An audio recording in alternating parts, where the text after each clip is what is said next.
Middle east की खबरों की तरफ चलूंगा। आपकी स्क्रीन पर ये जो महाशय नजर आ रहे हैं, ये हैं महाराणा प्रताप सेना के राष्ट्रीय अध्यक्ष। राजस्थान के अंदर एक महाराणा प्रताप सेना है, इनका नाम है राजवर्धन सिंह परमार। इन्होंने राजस्थान के नए मुख्यमंत्री जो बीजेपी की तरफ से बने हैं, भजन लाल शर्मा, उनको इन्होंने एक पत्र लिखा है। इन्होंने अपने पत्र में लिखा कि जो अजमेर दरगाह है, असल में वो दरगाह नहीं है बल्कि एक हिंदुओं का मंदिर है।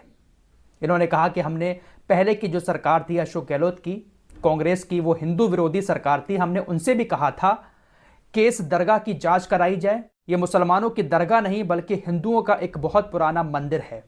लेकिन उस सरकार ने जो हिंदू विरोधी थी उसने इसकी जांच नहीं की और हमारी बातों पर ध्यान नहीं दिया। लिहाजा अब आप यहां पर आ गए हैं, आप बीजेपी के मुख्यमंत्री हैं। हम आपसे एक बार फिर से इस बात की गुजारिश करते हैं कि इस दरगाह की जांच कराई जाए। ये दरगाह नहीं है बल्कि हिंदुओं का एक मंदिर है। इन्होंने अपने पत्र में कहा कि जिस तरह से बाबरी मस्जिद की जांच कराई गई, आज वहां पर राम मंदिर बन गया, वाराणसी की ज्ञानवापी मस्जिद की जांच हुई, इसी तरह से अजमेर दरगाह की भी आप जांच कराने के आदेश दें। हम आपसे इस बात का अनुरोध करते हैं। इनके इस पत्र पर आप लोगों को क्या कहना है, आप लोग कमेंट करके बताएं। तब तक मैं आपको मिडिल ईस्ट की तरफ ले चलता हूं। दोस्तों, इस रिपोर्ट में खबरें बहुत सारी हैं, लेकिन एक बार फिर इस रिपोर्ट की शुरुआत मैं हूतीस से करना चाहूंगा।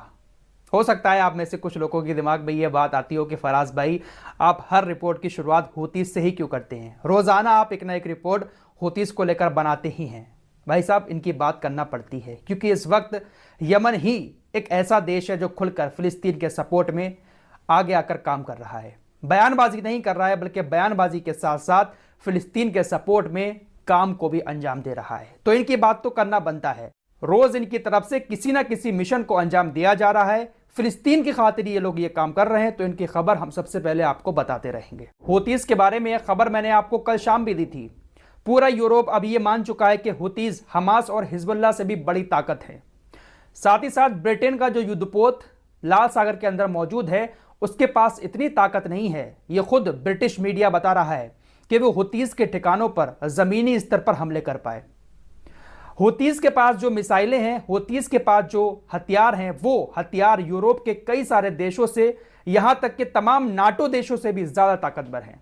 सारी चीजें आप लोगों को मैं बता चुका हूं। फिलहाल बड़ी खबर यह आ रही है कि उसी ताकत का एक बार फिर से हूतियों ने मुजाहिरा किया है। रात अमेरिका के एक बड़े युद्धपोत पर, एक ऐसे जहाज पर हूतीस ने मिसाइल अटैक किया है जो जहाज लाल सागर के अंदर यमन के ऊपर हमले भी कर रहा है, यमन के हमलों को रोक भी रहा है। साथ ही साथ अमेरिका की एयरफोर्स के लड़ाकू विमान जो यमन के अंदर जाकर हवाई हमले करते हैं, उन लड़ाकू विमानों को अपने ऊपर सवार करके यमन के तट तक लेकर जाता है। यह है अमेरिकी नौसेना का एक बहुत ही खतरनाक जहाज लुइस बी पुलर। यह बहुत ज्यादा खतरनाक है और बहुत ज्यादा ताकतवर भी है। अपने ऊपर कई सारे लड़ाकू विमान को सवार एक बार में कर सकता है। अमेरिकी नौसेना का यह जहाज लाल सागर के अंदर इस वक्त मौजूद है और इसी जहाज पर टारगेट करके हूतीस ने मिसाइल अटैक किया है। यह कोई छोटी मोटी बात नहीं है।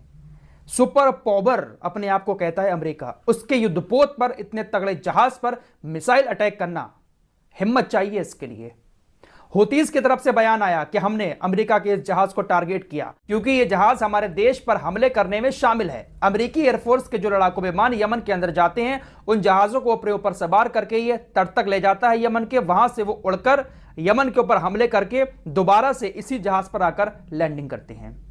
तो इस काम आ रहा है ये जहाज लाल सागर के अंदर। इसको टारगेट करके हूतीस ने मिसाइल अटैक किया। दोस्तों, यकीन मानो, ये सुपर पावर जो है ना, ये सिर्फ और सिर्फ अपने परमाणु हथियार के दम पर दुनिया को डराते हैं, वरना इनके पास कोई ऐसा हथियार नहीं है और ना ही इनकी सेना ऐसी है कि किसी के साथ आमने सामने से लड़ाई लड़ सके। सुबह आपको खबर दे चुका हूं कि जॉर्डन के अंदर अमेरिका के सैन्य अड्डे पर हमला हुआ है। इस हमले के बाद पूरा अमेरिका रो रहा है, पूरा यूरोप रो रहा है। सभी लोग इसकी निंदा कर रहे हैं कि अमेरिका के 3 सैनिकों को मार डाला। आपकी स्क्रीन पर ये इराक में सैयद शोहदा ब्रिगेड के महासचिव हैं, ये ईरानी कमांडर हैं। इनका बयान आया है कि अमेरिका के 3 सैनिक क्या मर गए कि सभी का दिल बैठ गया। यूरोप का भी दिल बैठ गया और अमेरिकियों का भी दिल बैठ गया। लेकिन गाजा के अंदर 1 लाख लोग मार दिए गए, घायल हो गए। घायल और मरे हुए लोगों को मिलाकर कहा है कि 1 लाख लोग ऐसे हैं जिनकी जिंदगियां बर्बाद हो गई, तबाह हो गई, उनके लिए किसी का दिल नहीं बैठा। लेकिन 3 अमेरिका के सैनिक क्या मर गए कि पूरे अमेरिका का दिल बैठ गया, पूरे यूरोप का दिल बैठ गया। इस हमले के बाद हमास का भी ऑफिशियली स्टेटमेंट आया। हमास ने कहा कि 3 अमेरिकी सैनिकों की हत्या से यह मैसेज मिलता है कि अगर गाजा में निर्दोषों की हत्या नहीं रुकी तो अमेरिका को पूरे इस्लामी राष्ट्र का सामना करना होगा। क्या वाकई में हमास की यह बात सच है? क्या पूरा इस्लामिक वर्ल्ड अमेरिका के खिलाफ कभी हो सकता है? यह तो एक मजाक है। इस्लामिक वर्ल्ड सिर्फ निंदा करने के लिए ही पैदा हुआ है। मुस्लिम लीग और ओआईसी इन दोनों की तरफ से निंदा की गई है जिन देशों ने फिलिस्तीन की फंडिंग रोकी है।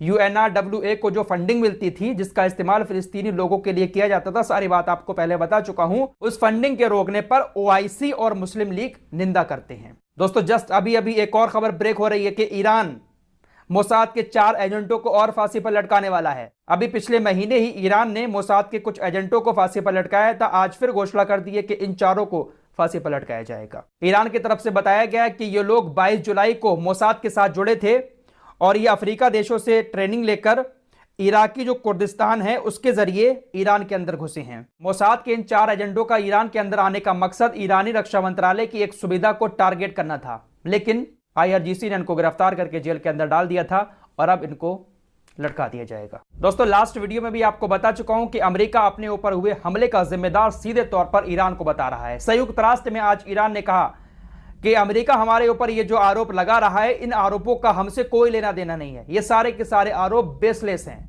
इराक या सीरिया के अंदर जो भी संगठन हैं और वो हमला करते हैं किसी के ऊपर, तो उससे पहले हमसे कुछ नहीं पूछते हैं। हमारा उनसे कोई लेना देना नहीं है। यही बात ईरान हुतीस को लेकर भी कहता है, हमास और हिजबुल्लाह को लेकर भी ईरान यही कहता है। ईरान बहुत बड़ा माइंड गेम खेल रहा है। ईरान कहता है दिखाओ हमारे खिलाफ कोई सबूत कि हमने हमला किया है, जबकि पूरा हाथ कहीं ना कहीं हर हमले के पीछे ईरान का ही है।